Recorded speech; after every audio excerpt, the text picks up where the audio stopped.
우리 한 절의 말씀을 다 함께 합독하도록 하겠습니다. 신명기 33장 29절의 말씀입니다. 우리 다 함께 한 목소리로 합독하도록 하겠습니다. 구약성경 318페이지에 있습니다. 같이 합독합니다. 시작. 이스라엘이여, 너는 행복한 사람이로다. 여호와의 구원을 너같이 얻은 백성이 누구냐? 그는 너를 돕는 방패시요 내 영광의 칼이시로다. 내 대적이 내게 복종하리니 내가 그들의 높은 곳을 밟으리로다. 아멘. 우리 설교 제목 같이 한번 읽어보겠습니다. 시작. 성령으로 이루는 부르심. 아멘. 이제 신명기 최종 결론을 이제 신명기 33장 29절에서 이제 이렇게 내고 이제 34장으로 이제 신명기는 완전히 마무리가 되게 됩니다. 그런데 이제 이 33장 29절이 최종 결론의 말인 것이 34장은 이제 모세가 느보산에 올라가서 가나안 땅 전역을 이렇게 바라보면서 이제 퇴장하는 그러한 장면으로 끝이 나고 그 모세에 대한 평가 그게 이제 쭉 나오면서 이제 34장이 끝나게 되는 거예요. 그러니까 그 34장의 모세의 죽음은 이제 뭐 어떤 메시지나 그런 것들은 이제 33장 29절에서 이제 마치는 것이고 34장은 이제 모세의 죽음과 그에 대한 평가 이제 이것이 에필로그 같은 형식으로 이제 이렇게 34장에 이제 나와 있는 것입니다. 그러니까 최종적으로 신명기에서 아주 마지막으로 한 말은 요 33장 29절 이게 모세가 1장부터 33장까지 모세가 전체 이 말씀을 하나님께서 모세를 통해 이스라엘에게 주시거든요. 그래서 1장부터 33장 29절까지 모세의 말이 여기 이제 다 나오는데 그 마지막 말이 29절이다. 그리고 34장부터는 이제 하나님께서 이제 모세를 데려가시고 모세에 대한 평가가 이루어지는 그렇게 이제 딱 끝이 난다라는 것입니다. 광야 40년을 지나서 이 모압 평지에서 다시 하나님의 말씀을 듣는 이 하나님의 백성들에게 이제 다시 율법을 가르쳤습니다. 신명기에서. 그리고 축복과 저주도 선포를 했습니다. 그리고 하나님과의 약속인 이 언약을 갱신도 했습니다. 율법을 지키는 자들에게 하나님은 약속대로 복을 주실 것이고 율법을 지키지 않는 자들에게는 하나님의 땅에서 쫓겨날 것을 약속을 하는 이 전 과정을 이제 모세가 함께하면서 이 신명기 전체가 이렇게 마무리가 되는 것입니다. 이 모세는 이제 이스라엘에게 할 일을 다 한 거예요, 그죠? 뭐 출애굽도 했죠. 이집트에서 막 싸움도 했죠. 홍해도 건넜죠. 뭐 40년 동안 함께 동행도 했죠. 다시 이제 말씀도 가르쳤죠. 십계명도 다시 가르쳤죠. 율법 조항도 다시 가르쳤죠. 언약 갱신도 다시 했죠. 축복과 저주도 다시 선언했죠. 그 땅에 가서 어떻게 살아라 이야기도 다 해줬죠. 여호수아도 세워줬죠. 이제 그러고 이제 느보산에서 모세는 퇴장할 일만 남은 거예요. 그러면은 그 직전에 오늘 우리가 읽은 이 신명기 33장은 이제 어떤 말씀이냐면 34장에서 모세가 이제 퇴장하기 전에 이 33장은 마지막으로 모세가 이스라엘을 축복하는 장면입니다. 그래서 여러분 가진 성경 33장 1절 위에를 보시면은 파란색 글씨나 빨간색 글씨로 뭐라고 쓰여 있습니까? 모세의 축복 이렇게 쓰여 있죠. 그러니까 모세가 이제 34장에서 퇴장하기 전 그리고 32장까지 모세가 할 일을 다 마치고 나서 마지막으로 이스라엘 향해 양손을 뻗고 하나님 이들을 축복해 주세요 이러면서 33장에서 길게 축복을 하는 내용이 나와요.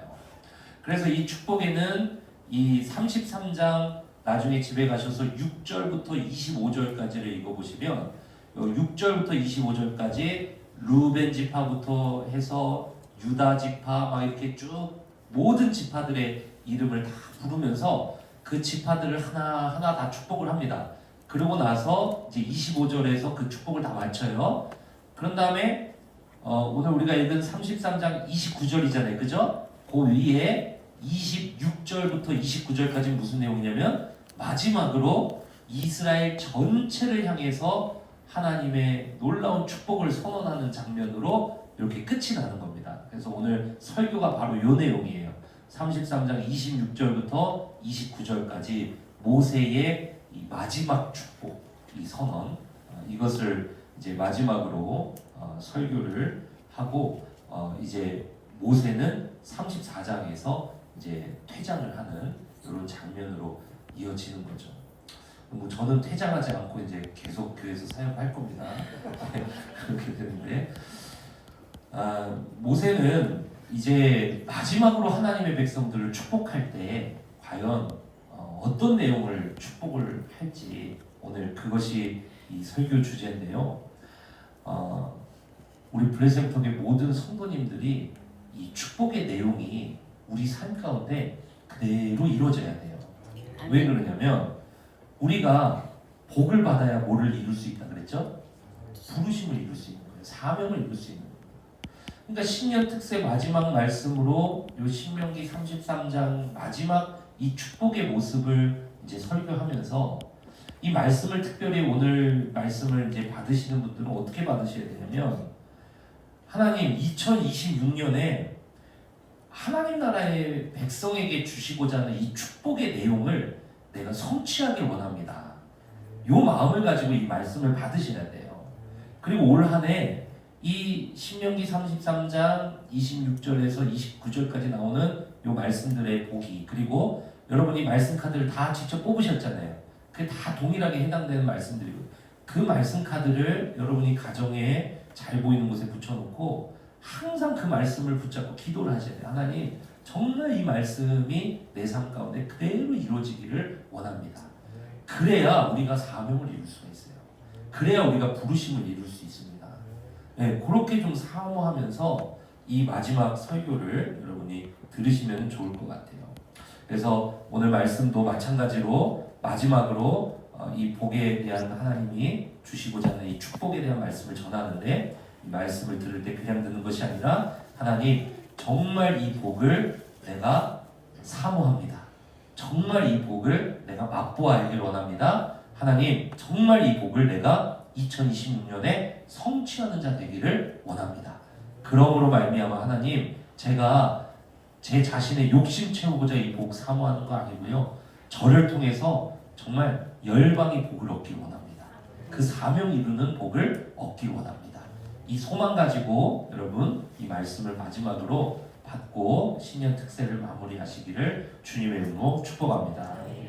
자 그러면은 하나님께서 이제 마지막으로 이 축복하시는 장면에서 어떤 복을 주시길 원하시는지 이제 그 내용을 우리가 좀 살펴보기를 원하는데 먼저 하나님께서는 이 모세의 입술을 통해서 26절에서 이스라엘을 이렇게 굉장히 사랑스러운 이름으로 이렇게 불러주시면서 이 축복문을 시작을 하세요.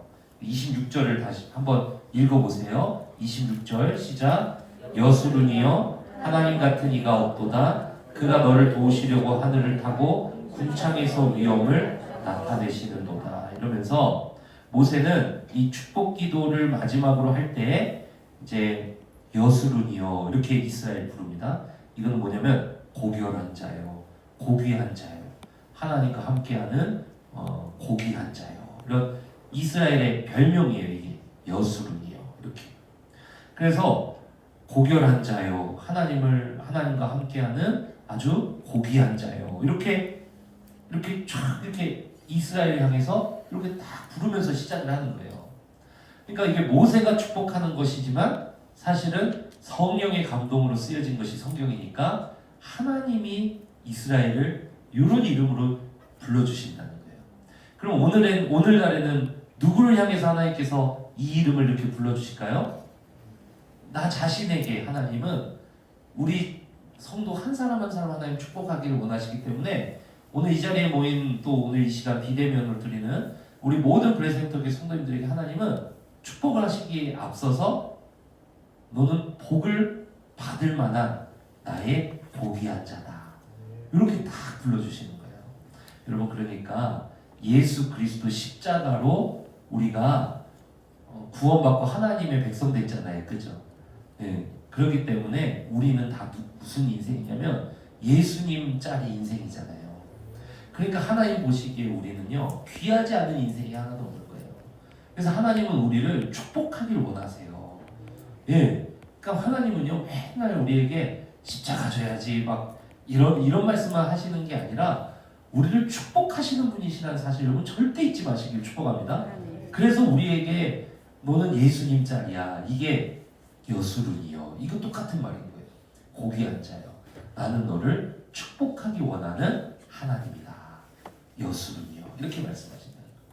여러분 그러니까 우리가 첫 번째로 알아야 될 것은 하나님은 어떤 분이시냐? 하나님은 자신의 백성들을 축복하기를 원하시는 하나님이시라는 사실을 믿으시길 축복합니다. 그래서 하나님께서는 여수룬이요 이렇게 말씀하시면서 모세는 이렇게 고백하는 거예요. 하나님 같은 이가 없도다. 그가 너를 도우시려고 하늘을 타고 궁창에서 뭐를 나타낸다 그래요. 그러니까 이 모세는 온 우주를 보라는 거예요. 그 온 우주 위에 고개를 드시고 계시는 하나님의 위엄찬 모습을 한번 보라는 거예요. 그 하나님이 너를 여수룬이요 부르면서 너를 도우시려고 그 모습을 나타낸다 그러잖아요. 그죠? 그 말은 뭐냐면 여수룬이요 하나님은 너를 축복하길 원하시는 하나님으로 그 모습을 드러내길 원하신다. 이것과 똑같은 말이라는 거예요. 여러분 그러니까 우리가 첫 번째로 오늘 밤 기억해야 될 것은 하나님은 나를 축복하길 원하시는 하나님이시다. 나를 여수룬이요 부르시며 그 온 우주의 주인 되신 하나님께서 나를 축복하시기 위해서 그 위엄찬 모습을 드러내는 이 이미지를 우리에게 싹 보여주는 거예요. 여러분 이 시간 상상해 보세요. 온 우주 위 하나님이 모습을 위엄찬 모습을 쫙 드러내시면서 나를 향해서 여수룬이요 고귀한 자요 이러면서 나를 축복하시기 원하시는 이 모습. 오늘 밤 하나님이 여러분을 향해서 이 모습 드러내신다는 사실을 믿으시기를 축복합니다. 아멘. 그러면 하나님께서는 왜 이 모습을 나타내시고 이렇게 사라지시는 것이 아니라 어떻게 축복하기를 원하신지가 이제 27절부터 나오는 거예요. 우리 같이 한번 읽어볼게요. 27절 시작. 영원하신 하나님이 내 처소가 되시니 그의 영원하신 팔이 내 아래에 있도다. 그가 내 앞에서 대적을 쫓으시며 멸하라 하시도다. 이러면서 하나님이 주시고자 하는 이 축복의 내용들을 막 이렇게 설명을 하는데 한번 잘 보세요. 그의 영원하신 팔이 내 어디에 있다 그래요? 아래에 있다 그러죠. 그러니까 왜 아래에 있다라고 표현을 했을까요? 아래라는 건 뭐예요? 아래를 받치지 않으면 어떻게 된다는 거예요? 추락한다는 거잖아요. 그러니까 아래를 받친다는 건 뭐예요? 네 삶의 기초, 네 삶의 토대가 되어주신다. 이러면서 아래로 결코 추락하지 않도록 쫙 밑에를 받쳐주시는 이 축복의 모습을 이렇게 막 보여주면서 아래로는 받치고 그 앞에 있는 대적은 어떻게 하신다 그러니까 쫓으시며, 그죠? 이렇게 받쳐주시고 쫓아주시고 이런 복된 모습을 보여주시는 거예요. 그런데 이 축복의 내용에서 가장 중요한 하나님의 축복은 아래를 받쳐주시고 앞에 있는 대적을 물리쳐주시는 하나님의 모습이 아니에요. 제일 큰 축복의 모습을 보여주길 원하는 것은 무엇이냐면 영원하신 하나님이 네 뭐가 되신 하나님? 처소가 되신. 이게 최고의 축복이라는 거예요. 복 중의 복. 축복 중의 축복. 복 중의 복은 무엇이냐면은 하나님이 우리와 함께 하시는 것. 그것이 하나님이 우리에게 줄 수 있는 최고의 축복이라는 거예요.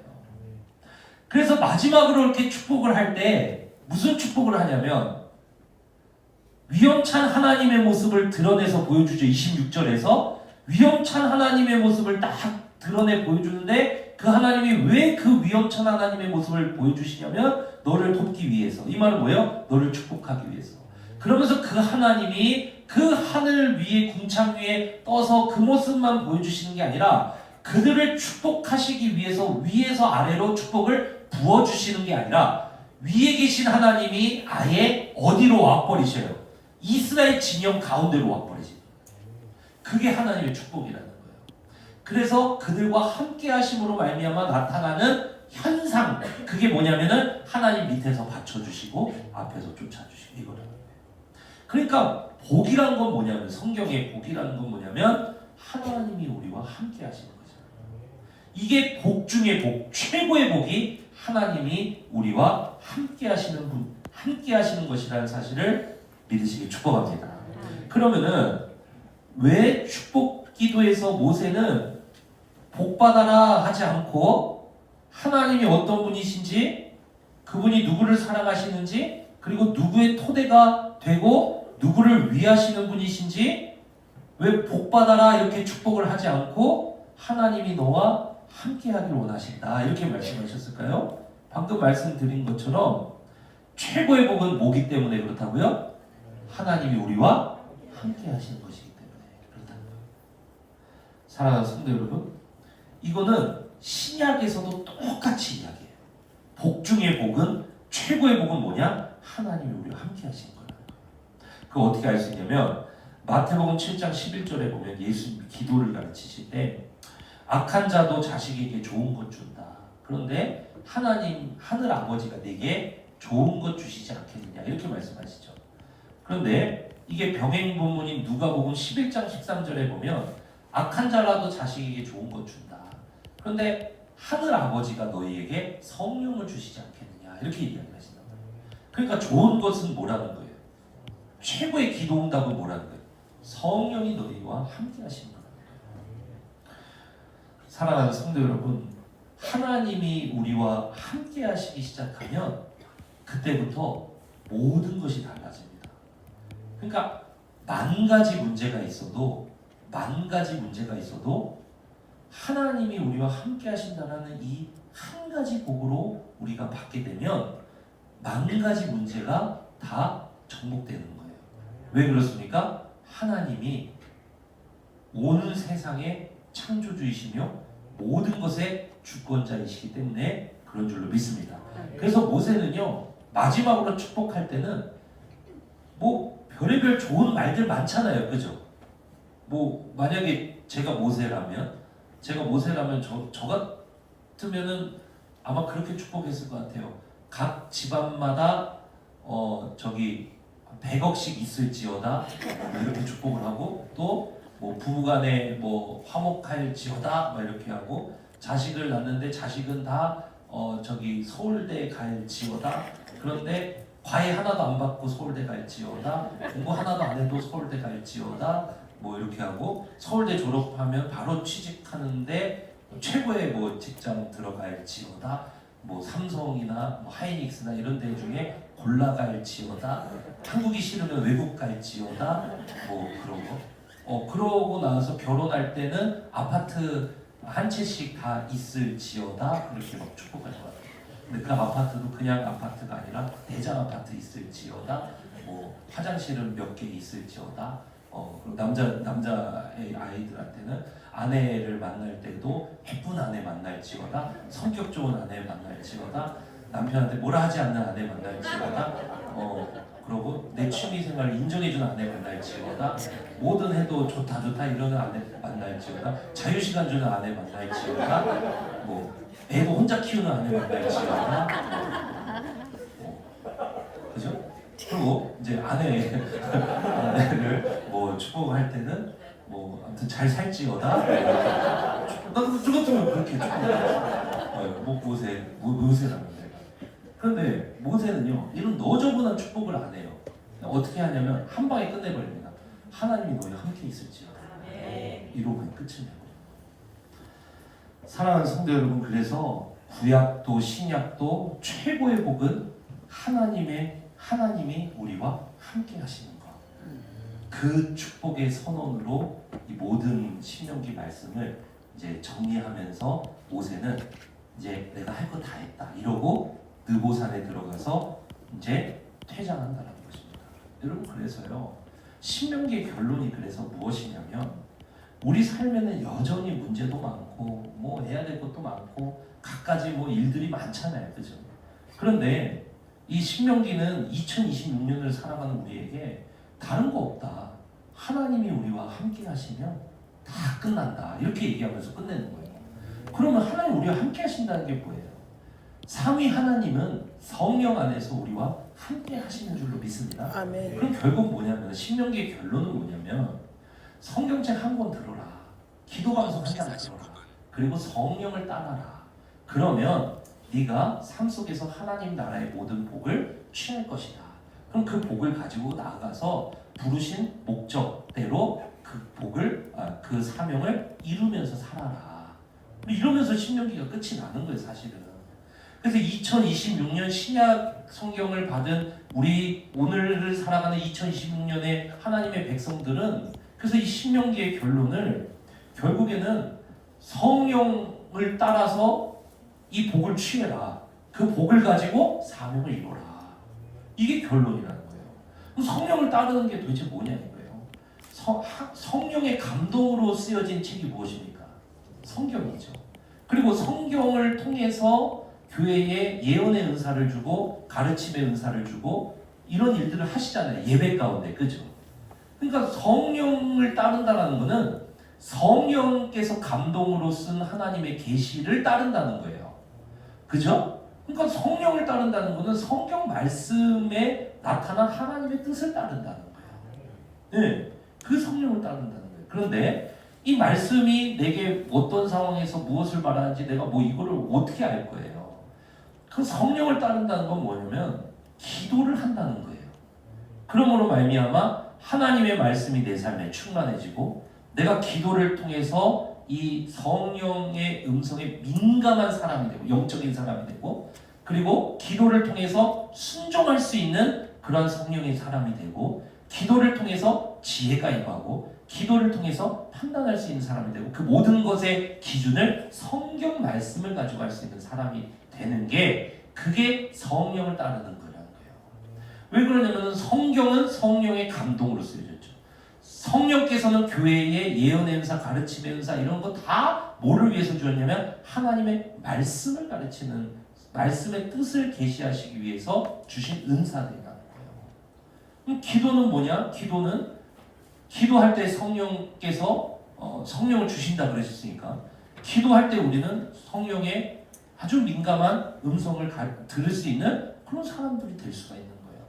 그럼 결국에는 우리 브레센터교회 성도님들이 성경책 한 권, 기도방석 한 장 딱 들고 성령 충만하여서 성령을 따라 살아갈 수 있는 사람들이 되셔야 되는 거예요.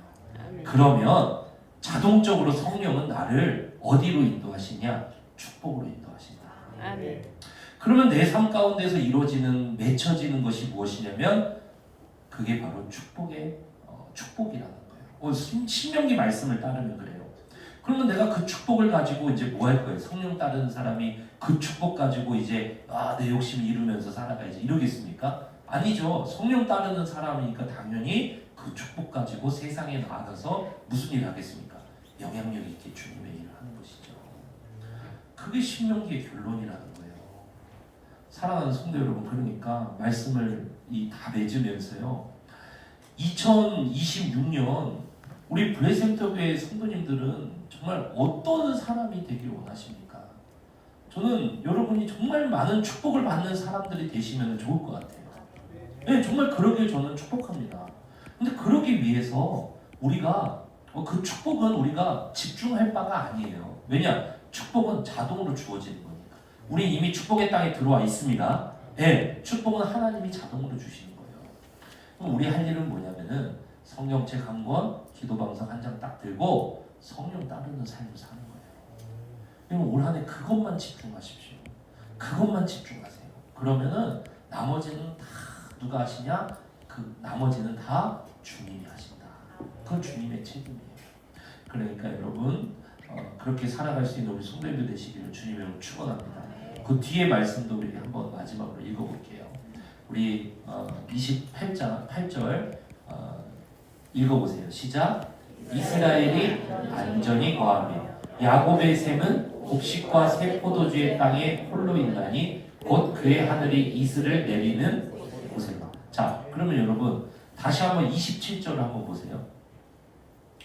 27절에 보면은 영원하신 하나님이 내 처소가 되시니, 그죠? 성령이 네게 너와 함께 하실 때, 그죠? 그때 성령께서 너를 갖추시고 성령께서 네 앞에 대적을 물리치시고, 그죠? 예. 이게 이루어진 게 사도행전이잖아요, 그죠? 그런데 이러고 나서 이루어지는 모습이 뭐냐면은 28절이에요. 28절은 보면은 성령이 먼저 그들 가운데 계시고, 그 다음에 이 모든 바치고 치우고 이 일을 하신 다음에 이뤄가시는 모습이 뭐냐면 28절에 보면 그 축복의 땅에서 축복을 얻는 거예요. 그죠? 예. 네. 그 순서로 간다고요. 그러니까 여러분이 28절에 초점 맞춰서 살아가면 안 돼요. 27절에 초점 맞춰서 살아갈 때 따라오는 게 28절이라는 거예요. 그럼 27절을 다시 한번 보시면 영원하신 하나님이 네 처소가 되실 때 28절이 따라온다는 거예요. 그러니까 27절에 영원하신 하나님이 내 처소가 되시는 것에 우리는 초점을 맞추며 살아가야 돼요. 그럼 26절도 다시 한번 보실래요? 26절을 보면은 여수run이여, 이거는 하나님이 나를 축복하시는 거죠. 하나님 날 선택하시고 날 예정하시고 날 부르시고 나를 축복으로 하나님이 구원하셔서 하나님 나라로 들이신 줄로 믿습니다. 그럼 내가 할 수 없는 거잖아요. 그죠? 그럼 그러고 나서 27절 딱 들어와서 하나님이 우리 안에 이미 거하시잖아요. 성령을 통해서. 그러면 우리 해야 될 일은 27절에 하나님이 와 함께 사는 삶이에요. 그죠? 27절 다시 보면은 하나님이 내 처소가 되시는 삶. 네, 하나님과 함께 사는 삶. 성령을 따르는 삶이죠. 그게 될 때 쫓아오는 게 28절을 띄워봐 주시면은 28절이 우리에게 따라온다는 거예요. 여러분 이 순서를 반드시 기억하시길 축복합니다. 네, 그래서 결론적으로 29절에서 너는 행복한 사람이다 이렇게 결론되는 거예요. 29절 마지막 읽어볼게요. 시작. 이스라엘이여 너는 행복한 사람이로다. 여호와의 구원을 너같이 얻은 백성이 누구냐? 자 잠깐 멈출게요. 여호와의 구원을 너같이 얻은 백성이 누구냐? 이게 은혜죠, 그죠? 네. 내가 뭐 은혜를 취한 겁니까? 주셔서 받은 거지, 그죠? 넌 은혜 받은 자다. 그러니까 너는 뭐라는 거예요? 행복한 자라는 거예요. 은혜의 결과가 뭔데요? 하나님 우리와 함께 하심 아닙니까? 그러니까 그는 너를 돕는 방패시오 네 영광의 칼이시로다. 네 대적이 내게 복종하니 네가 그들의 높은 곳을 밟으리로다. 신명기에 많이 나오는 축복 선언이잖아요. 그러기 위해서 신명기 뭐하라 그래요? 오직 주님의 말씀을 딱 붙들고 그 말씀을 삼가 듣고 지켜 행하라. 그죠? 근데 구약의 백성은 그거 못했으니까 신약의 예수 그리스도 오셔서 온전한 그 성전을 만드시고 이 안에 성령을 부어주심으로 말미암아 이제는 할 수 있게 만든 시대를 열어버리셨다는 거예요. 그러니까 우리는 지금 성령을 따라 살아갈 때 이 놀라운 축복을 이루는 인생이 돼요. 그럼 이 축복을 가지고 사명을 이루는 인생이 되는 거예요. 이렇게 해서 신명기를 하나님께서 우리에게 마치시는 줄로 믿습니다. 말씀 맺겠습니다. 사랑하는 성도 여러분, 올 한 해 성경책 한 권, 기도 방송 한 장의 사람이 되시기를 주님으로 축원합니다. 아멘. 그것을 통해서 결론적으로 성령을 따르는 사람이 되세요. 아멘. 나머지는 주님이 하실 것입니다. 아멘. 다 맡겨버리세요. 주님께 다 드려버리세요. 여러분이 해야 될 것만 하세요. 그러면은 나머지 하나님이 2016년 다 이루셔서 여러분을 복되게 하실 줄로 믿습니다. 아멘. 우리 함께 찬양하십시다. 우리 성령이여 임하소서. 우리 뜨겁게 박수치며 오늘 밤 성령을 구하며 우리 나아가십시다.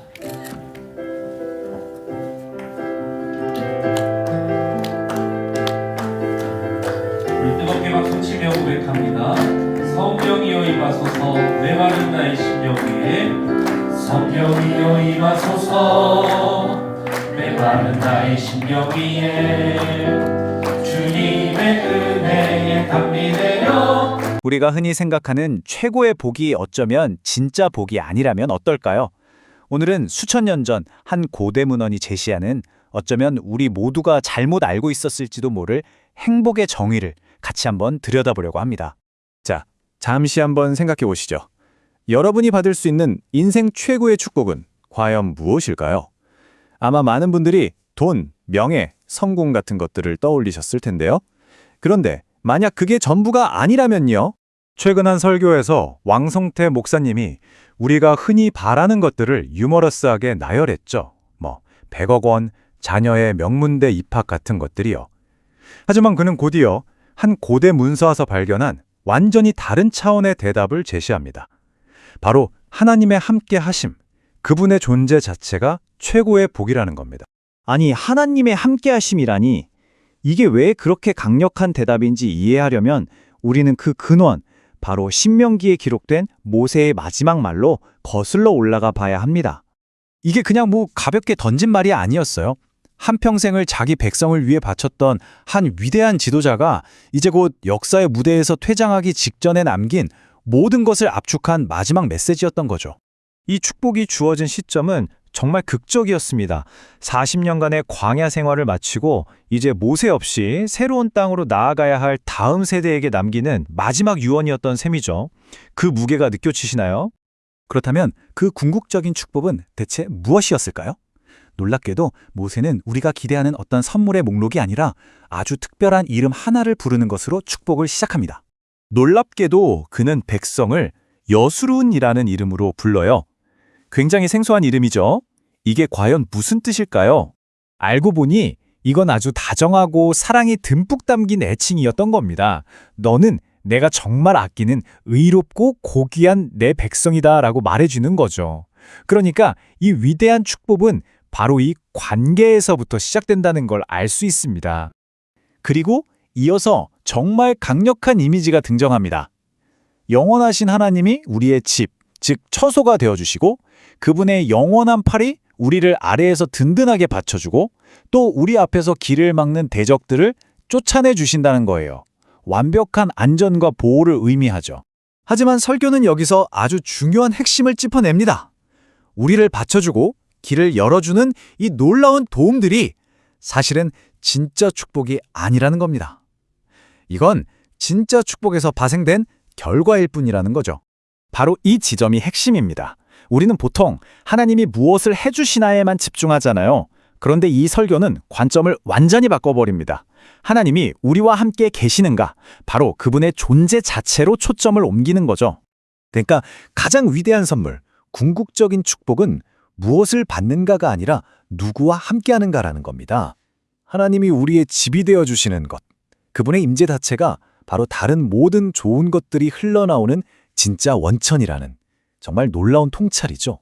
자, 그럼 이 놀라운 축복, 즉 하나님의 임재를 오늘을 사는 우리 삶에서 대체 어떻게 경험할 수 있을까요? 이 고대의 지혜가 우리에게 제시하는 구체적인 길은 뭘까요? 목사님은 아주 명확한 3단계의 길을 제시합니다. 이건 어떤 대단한 결과를 쫓아가는 게 아니고요.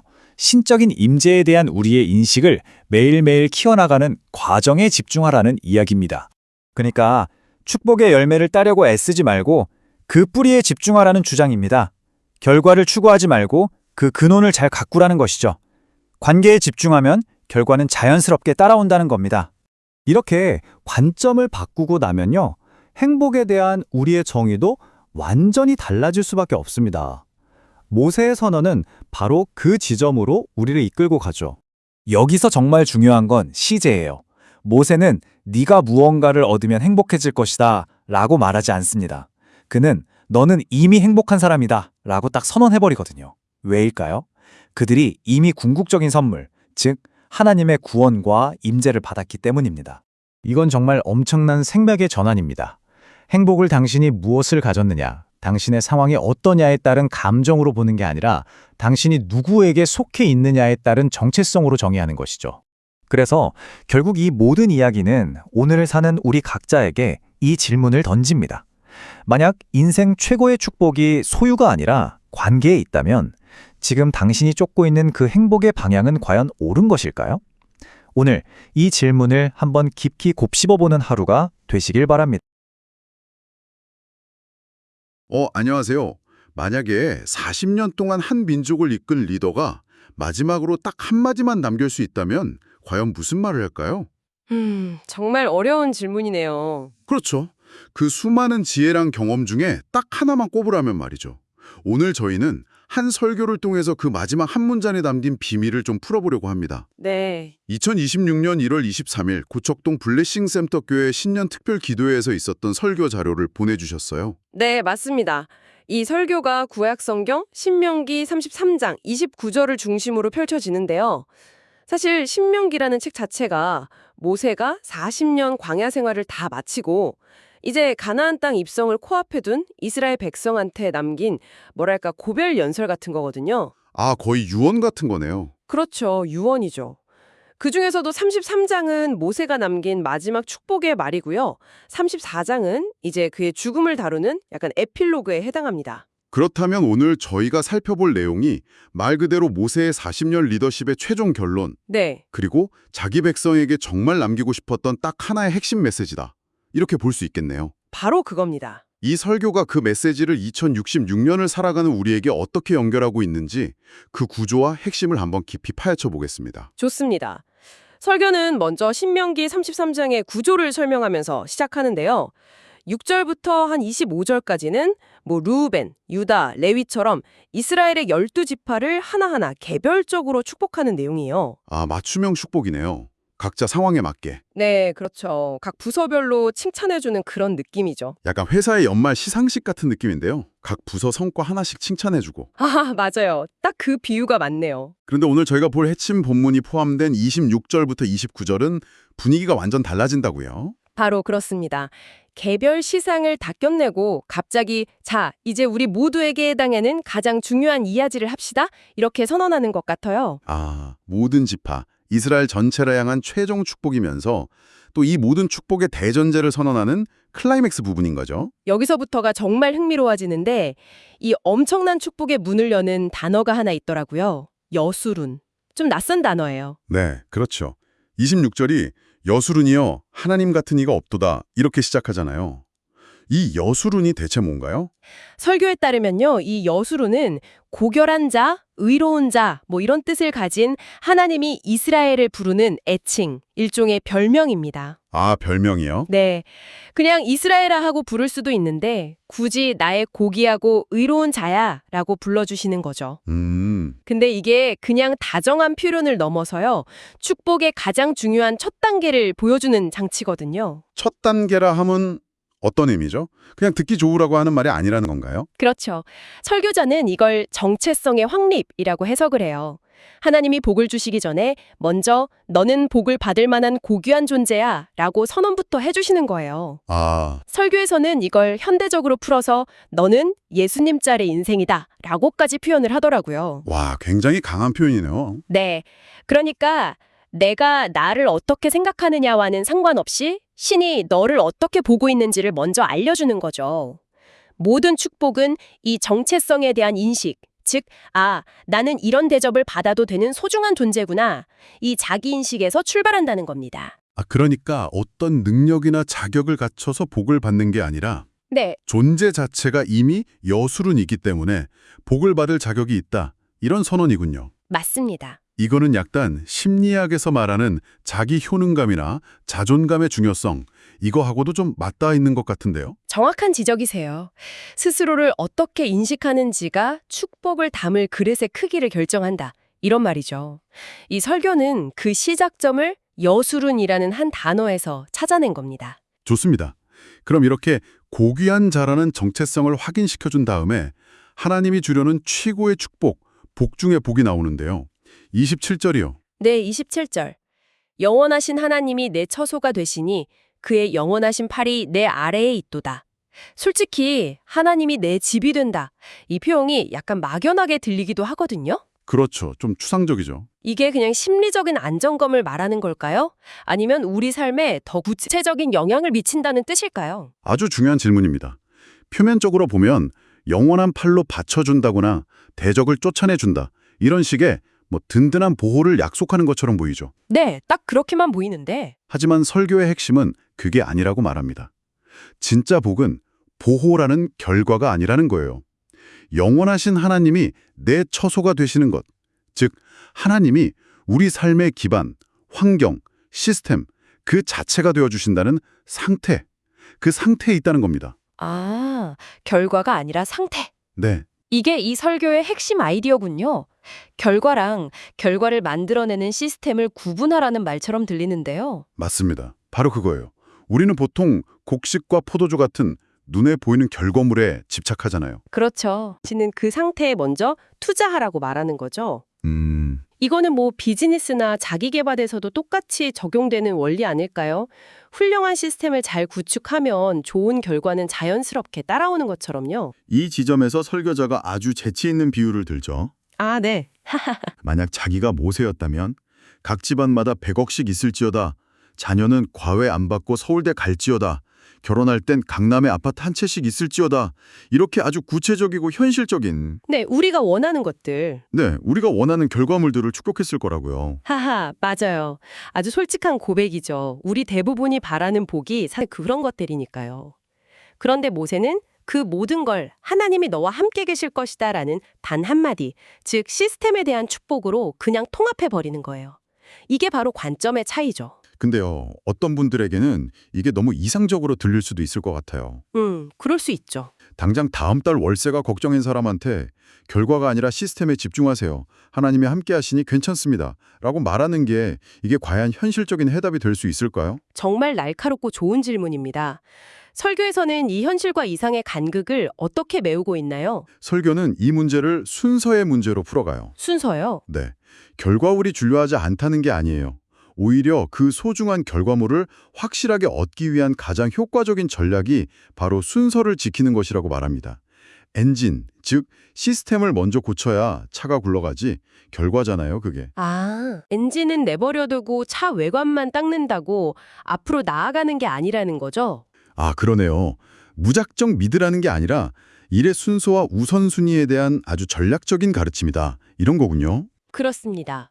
설교자는 이 원리를 신약 성경의 예를 들어서 한 번 더 확인시켜 주는데요.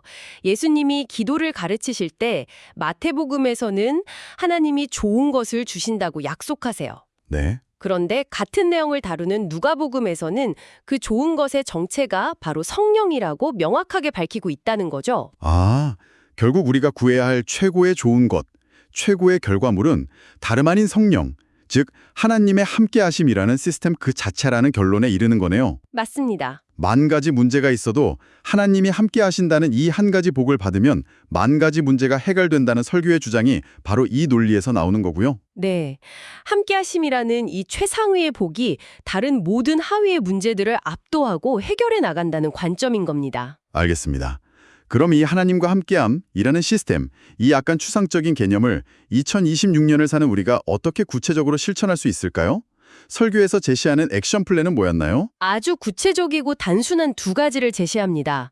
첫째는 성경, 둘째는 기도입니다. 성경과 기도. 네. 근데 여기서 중요한 건 이걸 어떤 종교적인 의무로 접근하지 않는다는 점이에요.